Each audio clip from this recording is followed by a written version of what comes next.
മൊത്തം ഒരു 4 പോലെയാണ് നമ്മൾ എടുത്തിട്ടുള്ളത്. അതിൻ്റെ ഒരു ഭംഗി നമുക്ക് കാണാവുന്നതാണ്.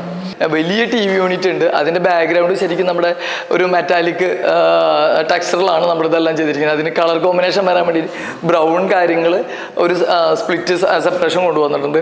ത്രൂ ഔട്ട് ഒരു കളർ കോമ്പിനേഷൻ വളരെ നന്നായിട്ടുണ്ട്. നമുക്ക് കുട്ടികളെ ഒന്ന് ശ്രദ്ധിക്കാനും വീടിൻ്റെ ഏത് വശത്തുനിന്നും നമുക്ക് നോട്ടം എത്തുന്ന രീതിയിൽ തന്നെയാണ് വീടിൻ്റെ ഉൾഭാഗം ഡിസൈൻ ചെയ്തിട്ടുള്ളത്. അപ്പോൾ കുട്ടികൾക്ക് പഠിക്കാനായിട്ടുള്ള ഒരു സ്റ്റഡി ടേബിൾ, ഒരു കമ്പ്യൂട്ടർ കാര്യങ്ങളെല്ലാം അറേഞ്ച് ചെയ്യാൻ പറ്റുന്നത്. ഇപ്പോൾ ഇവിടെ ഇരിക്കുന്ന കുട്ടി നമുക്ക് കിച്ചണിൽ നോക്കുന്ന അമ്മയ്ക്ക് കുട്ടി പഠിക്കുന്നതോ കുട്ടി ചെയ്യുന്ന കാര്യങ്ങൾ കൃത്യമായിട്ട് മനസ്സിലാക്കാൻ പറ്റും. കാരണം പലപ്പോഴും സമയത്തിൻ്റെ പരിമിതി കൊണ്ട് വീട്ടിൽ ശ്രദ്ധ അവർ പഠിക്കുന്ന കാര്യങ്ങൾ അല്ല അവർ ചെയ്യുന്ന കാര്യങ്ങൾ അറ്റൻഷൻ കുറയുന്നുള്ള ഒരു ബുദ്ധിമുട്ട് ഒഴിവാക്കാൻ വേണ്ടിയിട്ടാണ് സുബീഷ് ഭായും വൈഫും അത് വളരെ നല്ല രീതിയിൽ ചെയ്തത്. അവർക്കൊരു എൻ്റർടൈൻ മോഡാണെങ്കിൽ അവിടെ തന്നെ TV യൂണിറ്റും കാര്യങ്ങളുണ്ട്. അതും ഇവിടുന്ന് ഏത് ബെഡ്റൂമിലായാലും അത് ഡൈനിങ് ഏരിയ ആയാലും കിച്ചൺ ആയാലും നോക്കി നേരിട്ട് കാണാനും അവരുമായിട്ട് ഇൻട്രാക്ട് ചെയ്യാനും സൗകര്യത്തിൽ തന്നെയാണ് ഈ വീട് ചെയ്തത്.